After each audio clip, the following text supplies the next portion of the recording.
মেঘ পাহাড়ের উপত্যকা পর্যটন কেন্দ্র সাজেক। দেশের ভ্রমণ পিপাসুদের কাছে পছন্দের শীর্ষে খাগড়াছড়ির এই স্থানটি। সেনাবাহিনীর সহযোগিতায় 2013 সালের দিকে সাজেকে পর্যটকদের সংখ্যা বাড়তে শুরু করে। গত প্রায় 12 বছরে এখানে ব্যক্তি উদ্যোগে রিসোর্ট, কটেজ ও হোটেল সহ প্রায় 249টি প্রতিষ্ঠান গড়ে উঠেছে। তবে গত 24 ফেব্রুয়ারি রুইলুই পাহাড় ইকোবেলি রিসোর্টে আগুনের ঘটনায় 98টি স্থাপনা পুড়ে যায়। তার মধ্যে রয়েছে লুসাই ত্রিপুরাদের 36টি বসতঘর। এছাড়া রিসোর্ট ও কটেজ 36টি, হোটেল 7টি ও দোকান 19টি। স্থানীয় বাসিন্দাদের অভিযোগ, অধিক মুনাফালোভী ব্যবসায়ীদের কারণে সাজেক তার প্রকৃত রূপ হারাচ্ছে। রিসোর্টগুলোতে মানা হচ্ছে না ফায়ার সার্ভিসের নির্দেশনা ও সুরক্ষা নীতিমালা। এসব প্রতিষ্ঠানের মালিকরাও বিষয়টি স্বীকার করেন। যদিও আগুন নিবানোর ব্যবস্থা থাকে, সবাই আসলে এটা জানে না কিভাবে কি করতে হবে, এর শেখানোর দরকার। দোকানপাট গড়ে উঠছে, অনেকটা বস্তিতে পরিণত হতে দেখেছি এই সাজেককে।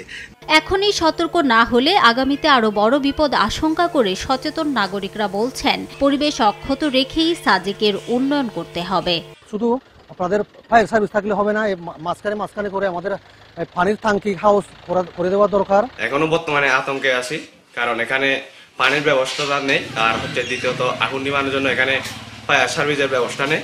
পাহাড় ও প্রকৃতির পরিবেশ রক্ষায় কঠোর হওয়ার ঘোষণা দিয়ে ফায়ার সার্ভিস ও সেনাবাহিনী বলছে, নির্দেশনা অমান্যকারীদের বিরুদ্ধে নেওয়া হবে ব্যবস্থা। আমরা পরামর্শ দিয়েছি এবং পরিকল্পিতভাবে এখানে স্থাপনাগুলো তৈরি করার জন্য, এবং বিল্ডিং টাইপ যদি স্থাপনা তৈরি করা হয় তাহলে সেই ক্ষেত্রে আগুনের ক্ষয়ক্ষতি হবে না। যেন সাজেক বললে লোকজন ভাবে যে এটা হলো বিদেশে আসছে, এরকম সুন্দরভাবে যেন করা যায়। এরাই আসলে জমির মালিক, আমরা শুধু বুদ্ধি দিয়ে সহায়তা করতে পারি। এই জন্য আজকে ওদের সাথে বসছি। আর সাংবাদিক আপনারা তো আছেন, আপনারা ওদেরকে গাইডেন্স দেবেন। ওরা কি চায় ওদের ভবিষ্যৎ ওরাই নির্ধারণ করবে, বাট আমরা সহায়তা করবো যেন আর বস্তি হিসেবে গড়ে না ওঠে। পরিকল্পিত একটা সাজেক দেখতে চাই আমরা। সাজেক ঘিরে গড়ে ওঠা প্রায় 200 হোটেল, রিসোর্ট ও কটেজে 5000-এর মতো মানুষের কর্মসংস্থান হয়েছে। সময় সংবাদ, খাগড়াছড়ি।